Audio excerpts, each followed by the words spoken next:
Magandang gabi po sa atin lahat mga kakabsat, especially sa nanonood sa aking YouTube channel, Melody Tablet Alejo. Introduce ko lang po itong iTerra Care Blower. Gagamitin ko po ito para lumiit ang aking tiyan.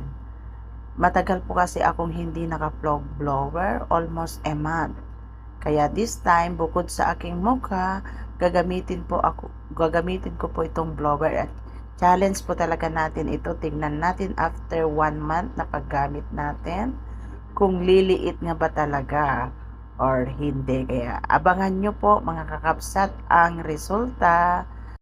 This time, mag-focus po tayo dito sa tiyan kasi ang laki po ng aking tiyan at saka laki ng aking tinaas na timbang. Imagine po 6 kilos mga kakabsat.